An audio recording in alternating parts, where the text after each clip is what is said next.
আসসালামু আলাইকুম প্রিয় শিক্ষার্থীরা, আমি তোমাদের প্রীতি আপু, 10 মিনিট স্কুলে বায়োলজি শিক্ষক। আজকে বায়োলজির একটা নতুন ক্লাসে তোমাদেরকে স্বাগতম জানাচ্ছি। আজকের ক্লাসে আমরা শিখব করডাটা পর্ব নিয়ে। করডাটা পর্বটি 9 নাম্বার পর্ব। তাহলে আর দেরি না করে চলো পড়াশোনায় চলে যাই। প্রথমে আমরা সবসময় যে কাজটা করি, যেই পর্ব পড়ি সেই পর্বের নাম থেকে পর্বটাকে একটু চেনার চেষ্টা করি। চলো এখন করডাটা শব্দটা থেকে একটু পর্বটাকে চিনি। করডাটা, কর্ড, তোমরা দেখবা বাসায় অনেক বেশি শব্দটা ইউজ করা হয়। কর্ড, কি বলে, চার্জিং কর্ডটা কোথায় আমার, তারপর এরকম বিভিন্ন কর্ড তোমরা বাসায় ইউজ করো না? কর্ড মানে সুতা, রজ্জু, ফিতা, এই টাইপের জিনিসগুলোকে বোঝায়। তাহলে করডাটার এই যে দেখো কর্ড, রজ্জু, আটা বা এটা দিয়ে কি বোঝাচ্ছে? To bear. তাহলে যে প্রাণীগুলো রজ্জু বহন করে তাদেরকে বলা হচ্ছে কর্ডেট, বা যে পর্বের প্রাণীগুলো করছে সেই পর্বটাকে বলা হচ্ছে করডাটা। কে এর নামকরণ করেছে সর্বপ্রথম? ব্যাটসন। ব্যাটসন হচ্ছে এর নাম সর্বপ্রথম করেছিল। এখান থেকে আর লাগছে না, চলো এখানে চলে যাই। যেসব প্রাণীর জীবনে কোনো না কোনো পর্যায়ে পৃষ্ঠ মধ্যরেখা বরাবর একটি দণ্ডাকার স্থিতিস্থাপক নটোকর্ড, এইটুকু আমরা একটু বুঝি। পৃষ্ঠ মধ্যরেখা মানে, পৃষ্ঠ মানে পিঠ, পিঠের দিকে, ঠিক আছে? পৃষ্ঠ মানে হচ্ছে পিঠ, মধ্যরেখা মানে মাঝ বরাবর, ঠিক আছে? মধ্য মানে মাঝ, মাঝে, পিঠের ঠিক মাঝখান দিয়ে একটা কি চলে গিয়েছে? দণ্ডাকার, দণ্ড, দণ্ড যেমনটা থাকে একটা দণ্ড সেই রকম, এবং স্থিতিস্থাপক, টানলে একটু লম্বা হয় আবার আগের জায়গায় ফিরে আসে। ইলাস্টিক যেমন একটু টানলে লম্বা হয় আবার আগের জায়গায় ফিরে আসে। সো স্থিতিস্থাপক নটোকর্ড, যে জিনিসটা থাকে সেটার নাম হচ্ছে কি? নটোকর্ড। এই যে দণ্ডাকার স্থিতিস্থাপক একটা জিনিস থাকছে পিঠের মাঝ বরাবর, সেই জিনিসটাকে আমরা কি বলছি? নটোকর্ড। পৃষ্ঠীয় ও ফাঁপা স্নায়ুরজ্জু থাকে, তাদেরকে নটোকর্ড বলে। আবারও অ্যাকচুয়ালি দুইটা জিনিস থাকে, একটা হচ্ছে নটোকর্ড থাকে আর একটা হচ্ছে স্নায়ু রজ্জু থাকে। স্নায়ু রজ্জুটা কোথায় থাকছে? একই জায়গাতে পিঠে, পৃষ্ঠীয় ও ফাঁপা মানে ভেতরটা একদম খালি স্নায়ুরজ্জুর।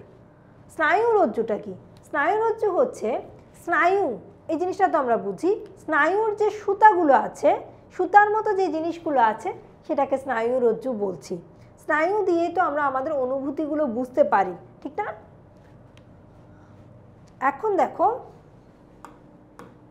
এদের জীবনের যে কোনো পর্যায়ে, আচ্ছা এখানে একটা কথা বলেছে, কোনো না কোনো পর্যায়ে। আমরা দেখব করডেটের যখন শ্রেণী বিভাগ পড়ব বা করডাটা পর্বের, তখন আমরা দেখতে পাবো কিছু কিছু প্রাণীর জীবনে লার্ভা দশায় নটোকর্ড থাকে, আবার পরিণত অবস্থায় এদের কোনো নটোকর্ড থাকে না। আবার কিছু প্রাণীর সারা জীবন নটোকর্ড থাকে, সেই জন্য বলা হয়েছে জীবনের কোনো না কোনো পর্যায়ে। এদের জীবনে যে কোনো পর্যায়ে গলবিলের দুই পাশে কয়েক জোড়া ফুলকা রন্ধ্র থাকে। গিল স্লিট, ফুলকা রন্ধ্র জিনিসটা কি? ধরো এটা একটা মাছ, এটা একটা মাছ, এই মাছটা হচ্ছে করডাটা পর্বের প্রাণী, ঠিক আছে? এই মাছটার গলবিলের এই জায়গাতে দেখো, এই জায়গাতে কয়েকটা ছিদ্র থাকে, ঠিক আছে? এই জায়গাতে কয়েকটা ছিদ্র থাকে, এগুলোকে বলা হচ্ছে ফুলকা রন্ধ্র। এইগুলোকে বলা হচ্ছে গলবিলের দুই পাশে, এই পাশেও আছে ওই পাশেও আছে, এগুলোকে বলা হচ্ছে কি? ফুলকা রন্ধ্র।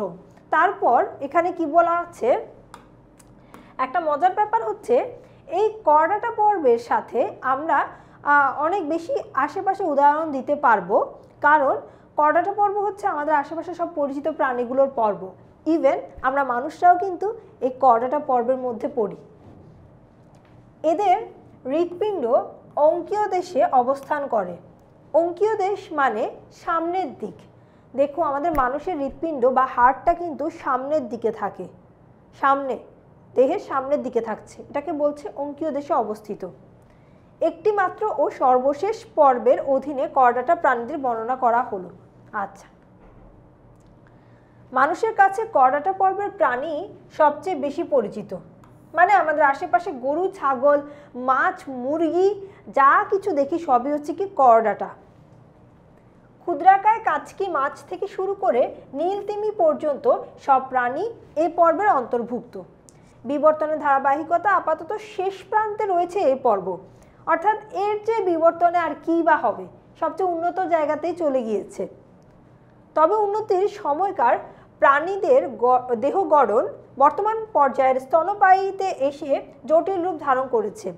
এদের ঘনিষ্ঠ সম্পর্কযুক্ত পর্ব হচ্ছে একাইনোডার্মাটা আর হেমিকর্ডাটা। একাইনোডার্মাটা, হেমিকর্ডাটা এই দুটো পর্বের বৈশিষ্ট্যের সাথে কর্ডাটা পর্বের প্রাণীদের অনেক বেশি মিলে। হেমি মানে হচ্ছে কি অর্ধেক, সো কর্ডাটার মতোই অনেকটা, তাই এটার নাম হচ্ছে হেমিকর্ডাটা। আর একাইনোডার্মাটা আমরা জানি 8 নম্বর পর্ব, আর কর্ডাটা হচ্ছে 9 নম্বর পর্ব। আমরা খেয়াল করেছিলাম 1 থেকে শুরু করে, অর্থাৎ পরিফেরা, নিডারিয়া, প্লাটিহেল, মিনথিস, এভাবে একটু একটু একটু করে হচ্ছে বৈশিষ্ট্যগুলো উন্নতির দিকে গিয়েছিল। সো বুঝতেই পারছি একাইনোডার্মাটা যেহেতু 8 নম্বর, কর্ডাটা যেহেতু 9 নম্বর, এদের মধ্যে অনেক মিল আছে। তারপর এখানে অন্তকঙ্কাল, ছিদ্রাল, গলবিল, উন্নত মস্তিষ্ক, জোর বিশেষ, আচ্ছা এই সব কিছু আছে, এই সব কথাবার্তা বলা আছে। ফলশ্রুতিতে সর্বশেষ স্তন্যপায়ী উদ্ভবের মধ্য দিয়ে পৃথিবীর জয় সমাপ্ত হয়েছে। স্তন্যপায়ী প্রাণীগুলোই হচ্ছে কি সবচেয়ে বেশি উন্নত প্রাণী, আমরা মানুষরাই তো সবচেয়ে বেশি উন্নত প্রাণী। তারপর আসি, সবগুলো পর্বেই আমরা কি শিখেছি? শনাক্তকারী বৈশিষ্ট্য শিখেছি। তাহলে এখন কর্ডাটার কিছু শনাক্তকারী বৈশিষ্ট্য পড়ি। প্রথমেই পড়ব এদের কি থাকে? নটোকর্ড থাকে। অবশ্যই আমরা নটোকর্ড নিয়েই তো এত কথা বলছি, নটোকর্ড যদি থাকে তাহলে এরা কর্ডাটা পর্বের প্রাণী, আর যদি নটোকর্ড না থাকে নন কর্ডেট। 1 থেকে 8 নম্বর পর্যন্ত যে পর্বগুলো ছিল এরা সবাই ছিল নন কর্ডেট, আর 9 নম্বর পর্বটা হচ্ছে কর্ডেটদের পর্ব। নটোকর্ড ভ্রূণাবস্থায় অথবা আজীবন কর্ডেটের পৃষ্ঠ মধ্যরেখা বরাবর, একটু আগেই বলেছি পিঠের মাঝখান দিয়ে, পৌষ্টিক নালী ও স্নায়ুরজ্জুর মাঝখানে দণ্ডাকার ও স্থিতিস্থাপক নিরেট নটোকর্ড থাকে, নিরেট নটোকর্ড থাকে। সো নটোকর্ডের এই নটো শব্দটা দিয়ে পিঠকে বোঝাচ্ছে, আর কর্ড দিয়ে রজ্জু বোঝাচ্ছে। এখন কথাটা কি বললো একটু শুনি তো, আমরা একটু শুনি, চলো। এখানে কি হচ্ছে, নটোকর্ডের ব্যাপারটা হচ্ছে, আমরা একটা জিনিস জানি কিনা দেখো তো, আমাদের হচ্ছে 3টা স্তর।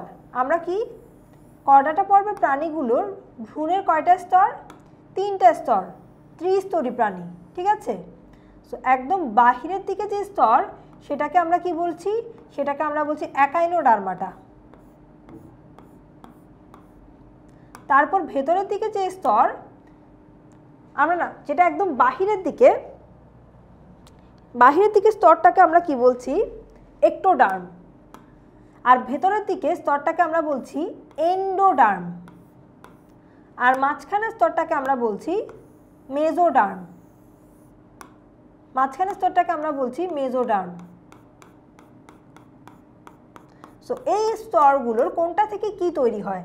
এই স্তরগুলোর একদম বাহিরের এক্টোডার্ম স্তর থেকে তৈরি হচ্ছে, এক্টোডার্ম স্তর থেকে তৈরি হচ্ছে ত্বক।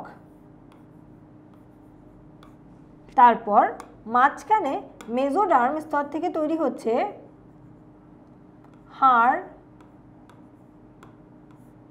তারপর তৈরি হচ্ছে মাসল, আচ্ছা মাংস, পেশি, এসব কিছু তৈরি হচ্ছে, ঠিক আছে। তারপর ভেতরে এন্ডোডার্ম থেকে তৈরি হয় আমাদের পাকস্থলী, পৌষ্টিকনালী যা যা আছে সব কিছু, হ্যাঁ পাকস্থলী। তো এখানে যে কথাটা বলা আছে দেখো এখন কি রিলেট করা যায় কি না। এখানে বলল ভ্রূণাবস্থায় অথবা আজীবন কর্ডেটের পৃষ্ঠ মধ্যরেখা বরাবর পৌষ্টিকনালী বা পাকস্থলী বা হচ্ছে আমাদের পৌষ্টিকনালী, এগুলো সবগুলো কি একসাথে পৌষ্টিকতন্ত্র তৈরি করে। সো পৌষ্টিকনালী ও স্নায়ুরজ্জুর মাঝখানে দণ্ডাকার, পৌষ্টিকনালী আর স্নায়ুরজ্জু এই দুটার মাঝখানে দণ্ডাকার ও স্থিতিস্থাপক নিরেট নটোকর্ড তৈরি করে। সো এইখানে আমাদের স্নায়ুরজ্জু, ধরো এটা হচ্ছে কি আমাদের স্নায়ুরজ্জু, এটা হচ্ছে আমাদের স্নায়ুরজ্জু। এই স্নায়ুরজ্জুর মাঝখানে আর পাকস্থলী, এটা কি, এটা হচ্ছে আমাদের পাকস্থলী, এটা হচ্ছে আমাদের পাকস্থলী।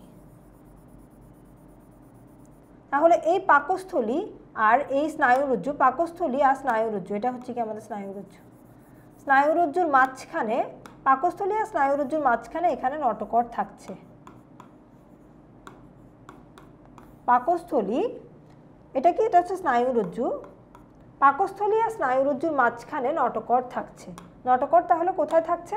পাকস্থলী আর স্নায়ুরজ্জুর মাঝখানে। পাকস্থলী আর স্নায়ুরজ্জুর মাঝখানে কি থাকছে? নটোকর্ড থাকছে। এই নটোকর্ডটা কি করে জানো? এই নটোকর্ডটা হচ্ছে এই যে স্নায়ুরজ্জু, এটাকে প্রোটেকশন দেয়। নটোকর্ডটা এই স্নায়ুরজ্জুকে প্রোটেকশন দেয়। উন্নত প্রাণীদের পূর্ণাঙ্গ অবস্থায় এটি মেরুদণ্ড দিয়ে প্রতিস্থাপিত হয়। উন্নত প্রাণী যারা আছে তাদের ক্ষেত্রে এই নটোকর্ডটা মেরুদণ্ড দিয়ে রিপ্লেস হয়ে যায়, যেমন আমাদের ক্ষেত্রে, মানুষের ক্ষেত্রে। তাই এসব প্রাণীকে, যাদের মেরুদণ্ড আছে তাদেরকে মেরুদণ্ডী প্রাণী বা ভার্টিব্রাটস বলা হয়, ঠিক আছে, মানে মেরুদণ্ডী প্রাণী। আর এদের আলাদা একটা পর্ব আছে, সেটাকে বলা হয় ভার্টিব্রাটা। আমরা দেখবো, আমরা সামনে যখন পড়তে যাব তখন আমরা দেখতে পাবো এদের আলাদাই একটা পর্ব আছে, অনেকগুলা আলাদা একটা উপপর্ব আছে। এখন আমরা কর্ডাটা পর্বের কিছু শনাক্তকারী বৈশিষ্ট্য আছে যেগুলো দিয়ে স্পেসিফিক্যালি আমরা বুঝতে পারবো এরা কর্ডাটা পর্বের প্রাণী, এরা কর্ডেড। এই বৈশিষ্ট্যগুলো পড়বো। দেখো প্রথম বৈশিষ্ট্যটা কি? প্রথম বৈশিষ্ট্য হচ্ছে নটোকর্ড। ভ্রূণ অবস্থায় অথবা আজীবন কর্ডেটের, অর্থাৎ কর্ডাটা যাদের আছে এইসব প্রাণীগুলোকে কর্ডেট বলা হচ্ছে। পৃষ্ঠ মধ্যরেখা বরাবর, অর্থাৎ পিঠের মাঝখান দিয়ে পৌষ্টিকনালী ও স্নায়ুরজ্জুর মাঝখানে, দেখো এটা যদি হয় পৌষ্টিকনালী, এটা যদি হয় পৌষ্টিকনালী, এই পৌষ্টিকনালী আর স্নায়ুরজ্জুর মাঝখানে, আর এটা যদি হয় স্নায়ুরজ্জু,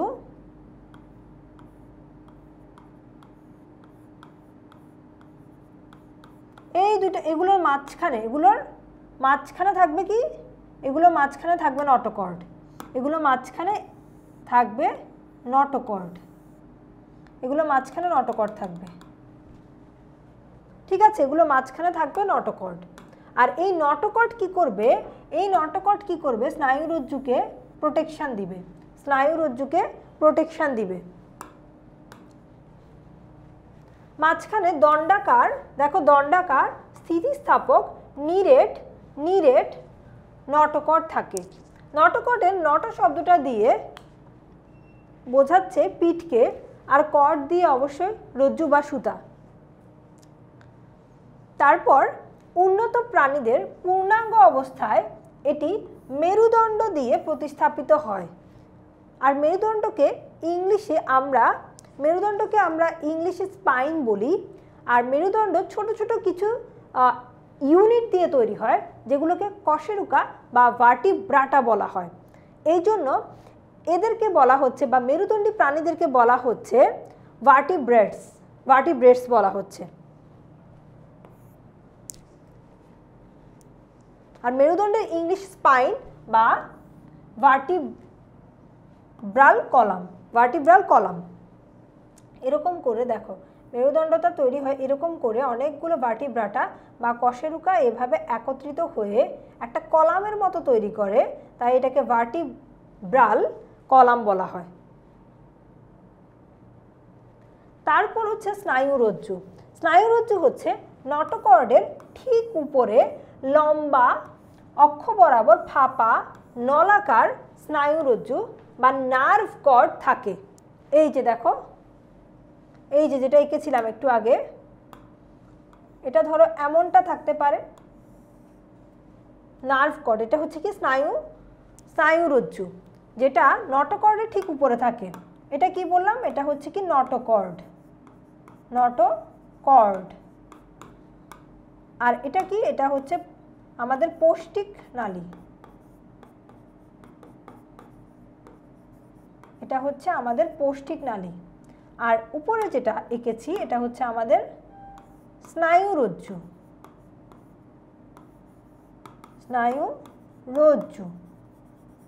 সো স্নায়ুরজ্জুটা নটোকর্ডের ঠিক উপরে থাকছে। তারপর দেখি মেরুদণ্ডী প্রাণীদের দেহে স্নায়ুরজ্জুটি পরিবর্তিত হয়ে সম্মুখ প্রান্তে মস্তিষ্ক। স্নায়ুরজ্জুটা দুইটা জিনিসে পরিণত হয়, সামনের দিকে মস্তিষ্ক আর পশ্চাৎ প্রান্তে সুষুম্না কাণ্ড বা স্পাইনাল কর্ড গঠন করে। ঠিক আছে, তাহলে ওই স্নায়ুরজ্জুগুলো যদি এখানে একটু আবার আঁকাই, এই যে স্নায়ুরজ্জুগুলো,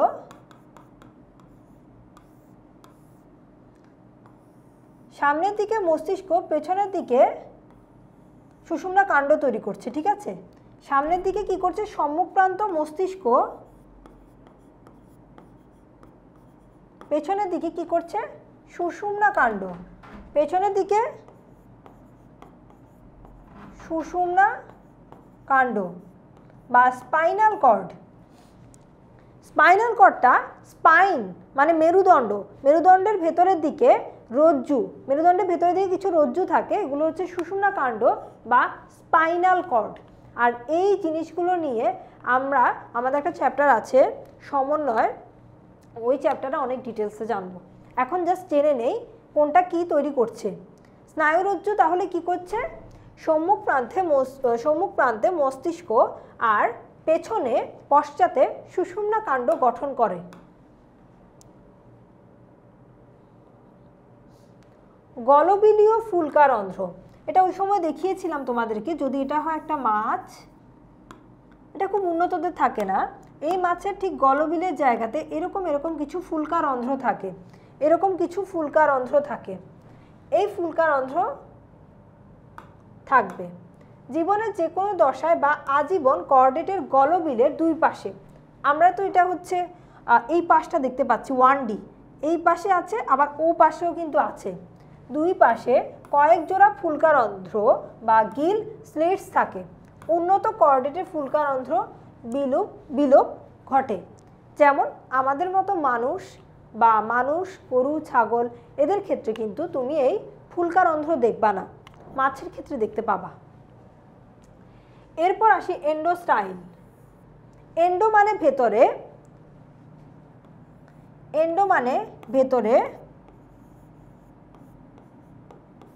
আর স্টাইল মানে দাঁড়িয়ে আছে এরকম কোনো কিছু বোঝাচ্ছে। সো গলবিলের নিচে এন্ডোস্টাইল নামক অঙ্গ থাকে, যা পূর্ণবয়স্ক মেরুদণ্ডী প্রাণীতে পশ্চাৎ থাইরয়েড গ্রন্থিতে পরিণত বা রূপান্তরিত হয়। যারা হচ্ছে একটু অনুন্নত তাদের ক্ষেত্রে আমরা এটাকে এন্ডোস্টাইল বলতে পারি, বাট আমাদের ক্ষেত্রে এই এন্ডোস্টাইলটাই পূর্ণবয়স্ক মেরুদণ্ডী প্রাণী যখন মেরুদণ্ডী প্রাণীতে পরিণত হচ্ছে, তখন এটা এই যে এখানে কি থাকে, গলার এখানে থাইরয়েড গ্রন্থি থাকে, শুনে থাকবা সবাই। এই থাইরয়েড গ্রন্থিটাই হচ্ছে আগে এন্ডোস্টাইল নাম ছিল, পরে রূপান্তরিত হয়ে থাইরয়েড গ্রন্থি হয়। পায়ু উত্তর লেজ মানে পেছন দিয়ে যে লেজ থাকে। মানুষের হয়তো তুমি কোনো লেজ দেখতে পাচ্ছ না, কিন্তু গরু ছাগলে তো লেজ দেখতে পাও, গরু ছাগল বিড়াল কুকুর তাদের লেজ দেখতে পাও, ওরাও কিন্তু কর্ডাটা পর্বের প্রাণী। ভ্রূণ দশায় পায়ুর পশ্চাতে নটোকর্ড বা মেরুদণ্ডে অবলম্বিত পেশল স্থিতিস্থাপক লেজ থাকে। পোস্ট অ্যানাল টেইল মানে তোমার হচ্ছে নটোকর্ডের থেকে আরও একটু দূরে মানে আরও একটু পেছনে গিয়ে এটা লেজ তৈরি করে। অনেক ক্ষেত্রে এটি পরে বিলীন হয়ে যায়, যেমন মানুষের ক্ষেত্রে বিলীন হয়ে যায়। মানুষের একদম যখন হচ্ছে ভ্রূণ অবস্থায় ছিল তখন একটু করে লেজ ছিল, তো ওইটাই বড় যখন হয়ে যায় আমরা তখন কিন্তু আর থাকে না। পরিপাকতন্ত্র, কর্ডাটা পরিপাকতন্ত্র সম্পূর্ণ, অর্থাৎ আমাদের মানুষের কথাই চিন্তা করো, আমাদের পরিপাকতন্ত্র কিন্তু অনেক সম্পূর্ণ। এটি মুখছিদ্রে শুরু এবং পায়ুতে শেষ হয়। মুখে শুরু হয় আর পায়ুতে গিয়ে শেষ হয়। এতে পাকস্থলী ও অন্ত্র সুস্পষ্টভাবে পৃথক। পাকস্থলী আর অন্ত্র সুস্পষ্টভাবে পৃথক। আমাদের মানুষের ক্ষেত্রে তুমি চিন্তা করো, পাকস্থলী, ক্ষুদ্রান্ত্র, বৃহদান্ত্র, খুব সুন্দর করে এগুলোকে আলাদা করা যায়। এবং মুখ আছে, পায়ু আছে, মুখ দিয়ে শুরু হচ্ছে, পায়ু দিয়ে শেষ হচ্ছে। রক্ত সংবহন তন্ত্র, কর্ডেটের রক্ত সংবহন তন্ত্র বদ্ধ ধরনের, অর্থাৎ এদের রক্তনালীর মধ্যে সীমাবদ্ধ থাকে। কিন্তু তোমরা যদি ঘাসফড়িংয়ের কথা চিন্তা করো, এদের রক্ত কিন্তু রক্তনালীর মধ্যে সীমাবদ্ধ থাকতো না। এই জন্য রক্তনালীর বাহিরে দেহের বিভিন্ন গহ্বরে ছুটাছুটি করে না দেখে এটাকে বলা হচ্ছে বদ্ধ রক্ত সংবহন। রক্ত সবসময় রক্তবাহিকা এবং হৃদযন্ত্রের ভেতরে আবদ্ধ থেকে প্রবাহিত হয়, কখনোই দেহ গহ্বরে মুক্ত হয় না। রক্তের লোহিত কণিকায় হিমোগ্লোবিন থাকে, তাই আমাদের রক্তগুলো কেমন হয়? লাল হয়। সংবহন তন্ত্রে হেপাটিক পোর্টাল তন্ত্র রয়েছে। হেপাটিক পোর্টাল তন্ত্র জিনিসটা কি? হেপাটিক পোর্টাল তন্ত্র হচ্ছে পাকস্থলী, তারপর অন্ত্র, এরপর প্লীহা, এগুলো থেকে রক্ত হেপাটিক পোর্টাল শিরা হয়ে কি হয়ে হেপাটিক পোর্টাল শিরা হয়ে আসবে কোথায়? যকৃতে বা লিভারে আসবে। কি হয়ে আসবে? হেপাটিক পোর্টাল শিরা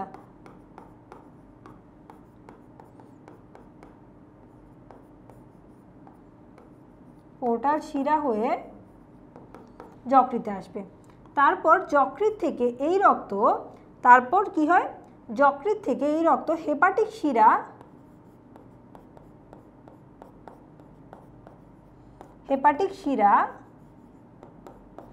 হয়ে সুপিরিয়র হেপাটিক শিরা হয়ে তারপর হচ্ছে কি, আমরা দেখেছিলাম ভেনা কেভাগুলো দেখেছি, ইনফিরিয়র ভেনা কেভা, সুপিরিয়র ভেনা কেভা। এটা হচ্ছে ইনফিরিয়র ভেনা কেভা হয়ে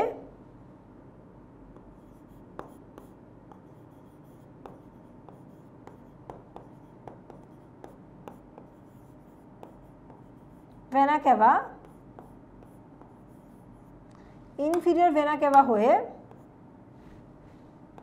কোথায় যাবে? হার্টে যাবে, চলে যাবে কোথায়? হার্ট। ঠিক আছে, এইভাবে যদি রক্তটা সংবহন হয় তখন আমরা সেটাকে কি বলি? হেপাটিক পোর্টাল শিরা। এভাবে যদি রক্ত সংবহন হয় আমরা তখন সেটাকে হেপাটিক পোর্টাল শিরা বলি। আমাদের রক্ত সঞ্চালন যে চ্যাপ্টারটা আছে, 4th চ্যাপ্টার, সেখানে হেপাটিক পোর্টাল শিরা নিয়ে আমরা আরও ডিটেলসে জানব। তারপর আর আছে হৃৎপিণ্ডের অবস্থান। আগেই বলেছি অঙ্কীয় দেশে অবস্থান করে, অর্থাৎ আমাদের দেহের সামনের দিকে অবস্থান করে। পার্শ্বপদ মানে আমাদের মানুষের ক্ষেত্রে হাতকে বোঝাচ্ছে, পাখিদের ক্ষেত্রে পাখনাগুলোকে বোঝাচ্ছে, মানে আমাদের হাতগুলো ওয়ান কাইন্ড অফ পা বা পদ, সামনের দিকে হওয়াতে আমরা এর নাম দিয়েছি হাত। মেরুদণ্ডীদের 2 জোড়া পার্শ্বপদ থাকে যা অন্তঃকঙ্কালে অবলম্বিত। খণ্ডকায়ন, কর্ডেটের খণ্ডকায়ন দেহপ্রাচীর, মস্তিষ্ক, লেজে সীমাবদ্ধ থাকে। সিলম পর্যন্ত পৌঁছায় না। এখন এখানে আমরা কর্ডেটের মৌলিক গঠন দেখব। দেখো এটা মুখছিদ্র, আর এইটা কি, এটা হচ্ছে গিয়ে গিয়ে গিয়ে গিয়ে পায়ুছিদ্র বানালো। তারপর এখানে গলবিলীয়, এই যে গলবিলীয় ফুলকারন্ধ্রগুলো এই জায়গাতে, আর এটা হচ্ছে মস্তিষ্ক, এই জায়গাতে কি থাকে, এন্ডোস্টাইল। তারপর গলবিলীয়, দেখো গলবিলীর এই পাশে এন্ডোস্টাইলটা থাকছে। তারপর এখানে পেশি খণ্ডক, মায়োটম পেশি, আমরা আরও পরে জানতে পারবো। এই যে তোমার কর্ডাটা পর্বে ডিটেলস যখন পড়বো তখন কর্ডাটা পর্বের এক একটা সুপার ক্লাস যখন আমরা পড়বো তখন এগুলো জানতে পারবো। পৃষ্ঠীয় ফাঁপা স্নায়ুরজ্জু, ইয়েলো কালার দিয়ে যেটা দেখাচ্ছে এটা হচ্ছে কি পৃষ্ঠীয় ফাঁপা স্নায়ুরজ্জু। এর নিচে আমরা দেখতে পাচ্ছি নিরেট নটোকর্ড। দেখো এই যে এখানে নটোকর্ডটা দেখতে পাচ্ছি, তার মানে নটোকর্ড নিচে, উপরে স্নায়ুরজ্জু। তারপর পায়ু উত্তর লেজ, এখানে হচ্ছে পায়ু উত্তর লেজটা থাকে এই যে এই জায়গাতে, ঠিক আছে। একটা মৌলিক গঠন এখানে দেখানো হয়েছে। এরপর এখানে কিছু এমসিকিউ এর জন্য কথাবার্তা আছে, বোঝানোর মতো সেরকম কিছু নেই, এগুলো সব এমসিকিউর জন্যই কথাবার্তা। দেখো ভূতাত্ত্বিক কালপঞ্জির ক্যাম্ব্রিয়ান পিরিয়ডের শুরুর দিকে পৃথিবীর সাগরগুলোর মধ্যে বিচিত্র অমেরুদণ্ডী প্রাণীর আবাস ছিল। আচ্ছা, ইউরোকর্ডাটা সদস্য, এখানে আচ্ছা এখানেও কিছু কথাবার্তা আছে, এখানে তেমন বোঝানোর মতো কিছু নেই, আমরা একদম ডিরেক্টলি এখন এখানে চলে আসি। কর্ডাটা পর্বে শ্রেণী বিন্যাস, আমরা এই যে শ্রেণীবিন্যাসটা আছে এই শ্রেণীবিন্যাসের প্রত্যেকটা নিয়ে পরবর্তী ভিডিওগুলোতে ডিটেলসে জানবো। এখন একটু দেখি কর্ডাটা পর্বটাকে কিভাবে ক্লাসিফাই করা হয়েছে। পর্বটার নাম কি, কর্ডাটা পর্ব। এটাকে কিছু সাব ফাইলাম বা উপপর্বে ভাগ করা হয়েছে। কি কি, ইউরোকর্ডাটা, সেফালোকর্ডাটা, ভার্টিব্রাটা। এখন এই দেখো ইউরোকর্ডাটা, এটা কি আদি কর্ডাটা, আবার সাবফাইলাম সেফালোকর্ডাটাও কি আদি কর্ডাটা। ইউরোকর্ডাটার ক্ষেত্রে এদের নটোকর্ড শুধুমাত্র লেজে থাকে। কোথায় থাকছে, লেজে, এদের নটোকর্ড লেজে থাকে। ইউরোকর্ডাটা কোথায় থাকে, লেজে থাকে, লেজে। অধিকাংশ প্রাণী ইউরোকর্ডাটা উপপর্বের মধ্যে নটোকর্ডটা লেজে থাকে। সেফালোকর্ডাটা, সেফালো দিয়ে মাথাকে বোঝাচ্ছে, কোথায় থাকছে, মাথায় থাকছে। আর ভার্টিব্রাটা মেরুদণ্ডী প্রাণীদেরকে বোঝাচ্ছে। এর মধ্যে আবার আমরা কিছু কি দেখতে পাবো, আমরা দেখতে পাবো এখানে ক্লাস আছে, তিনটা ক্লাস আছে, অ্যাসিডিয়াসিয়া, থ্যালিয়াসিয়া, লার্ভাসিয়া। এগুলো নিয়ে আমরা পরবর্তী ক্লাসে জানবো। তারপর সেফালোকর্ডাটার এরকম কোনো ক্লাস নেই, কিন্তু ভার্টিব্রাটার ক্লাস আছে, সুপার ক্লাস আছে। দেখো ভার্টিব্রাটার সুপার ক্লাসের মধ্যে আছে Cyclostomata, super class 1, Gnathostomata, super class 2। সাইক্লোস্টোমাটার কোনো চোয়াল থাকে না, কিন্তু ন্যাথোস্টোমাটা চোয়ালযুক্ত প্রাণী। যেমন আমাদের চিন্তা করো, মানুষের কথা চিন্তা করো, আমাদের উপরে একটা চোয়াল আছে, নিচে একটা চোয়াল আছে। আমরা কি ন্যাথোস্টোমাটা অধিশ্রেণীর প্রাণী, বা ন্যাথোস্টোমাটা হচ্ছে কি অধিশ্রেণী। তারপর আমাদের উপপর্বটা হচ্ছে ভার্টিব্রাটা, আর আমাদের পর্বটা হচ্ছে কর্ডাটা। আর ক্লাস যদি বলি, আমাদের ক্লাস হচ্ছে, মানুষের ক্লাস হচ্ছে মামালিয়া। এখন এই সুপার ক্লাস 1-এ সাইক্লোস্টোমাটাতে আমরা দুইটা ক্লাস দেখতে পাচ্ছি, মিক্সিনি, পেট্রোমাইজন্টিডা। আর সুপার ক্লাস 2 ন্যাথোস্টোমাটাতে আমরা দেখতে পাচ্ছি কন্ড্রিকথ্রিস, তারপর হচ্ছে তোমার অ্যাক্টিনোপটেরেজি, সার্কোপটেরেজি, অ্যামফিবিয়া, রেপটিলিয়া, অ্যাভিস, মামালিয়া, অনেকগুলো দেখতে পাচ্ছি। সো এখানে আরেকটা লাইন আছে, দেখো ইউরোকর্ডাটা সেফালোকর্ডাটার অন্তর্গত প্রাণীদের দেহে সরল প্রকৃতির এবং এদের মেরুদণ্ড গঠিত হয় না। এই দুটা কিন্তু মেরুদণ্ড বানাতে পারে না, 1 আর 2 মেরুদণ্ড বানাতে পারে না। এরা যখনই থাকবে নটোকর্ডটা নটোকর্ড হিসেবেই থাকে, কখনোই তা মেরুদণ্ড হিসেবে পরিণত হয় না। কিন্তু ভার্টিব্রাটার নটোকর্ডটা মেরুদণ্ড হিসেবে একটা সময় পরিবর্তন হয়ে যায়। তাই সেফালোকর্ডাটা আর ইউরোকর্ডাটাকে প্রোটোকর্ডাটা বলা হয়, অর্থাৎ আদি কর্ডাটা, আর ভার্টিব্রাটা তো হচ্ছে কর্ডাটাই, মেরুদণ্ডী প্রাণী। এখন এখানে আমরা একটা প্রশ্ন দেখি, অন্তরা শিক্ষা সফরে সুন্দরবনের কর্মজল যে কুমির, পাখি, হরিণ সহ বিচিত্র প্রাণী দেখে খুব আনন্দ পেল। উদ্দীপকে উল্লিখিত তৃতীয় প্রাণীটি দ্বিতীয় প্রাণীটি অপেক্ষা শ্রেণীতাত্ত্বিকভাবে উন্নত, বিশ্লেষণ করো। তৃতীয় প্রাণী কোনটি? 1, 2, 3 হরিণ। তৃতীয় প্রাণীটা হচ্ছে হরিণ। আর দ্বিতীয় প্রাণীটা হচ্ছে কি? পাখি। দ্বিতীয় প্রাণীটা হচ্ছে পাখি। 3 নম্বর প্রাণীটা কি? হরিণ। আর দ্বিতীয় প্রাণীটা হচ্ছে পাখি। এখন এরা বলল এখানে পাখি হরিণ থেকে অনুন্নত বা হরিণ হচ্ছে উন্নত, তৃতীয় প্রাণীটি হচ্ছে উন্নত, অর্থাৎ হরিণকে উন্নত বলা হয়েছে। কেন উন্নত বলা হয়েছে এই ক্লাস থেকে কিন্তু তুমি ডিটেলসে জানতে পারবা না, কারণ এদেরকে কেন উন্নত বলা হয়েছে এটা জানার জন্য অবশ্যই তোমরা সাবফাইলাম ভার্টিব্রাটা এর অন্তর্ভুক্ত যে ক্লাসগুলো আছে সবগুলো ক্লাস নিয়ে ডিটেলসে জানতে হবে। অধিক্লাস ন্যাথোস্টোমাটা এর অন্তর্ভুক্ত ক্লাসগুলো নিয়ে ডিটেলসে জানতে হবে, তাহলে তুমি এখানে এদের প্রত্যেকটার মধ্যে একটা তুলনা করতে পারবা। ঠিক আছে, তাহলে পরবর্তীতে ওই ক্লাসের জন্য তোমরা সবাই অপেক্ষা করো। আশা করছি আজকে ক্লাসটা তোমরা বুঝতে পেরেছো। পরবর্তীতে আরও ইম্পর্টেন্ট ক্লাসগুলো পাওয়ার জন্য 10 মিনিট স্কুলের সাথে থাকো। সবাই অনেক ভালো থাকো, সুস্থ থাকো। আল্লাহ হাফেজ।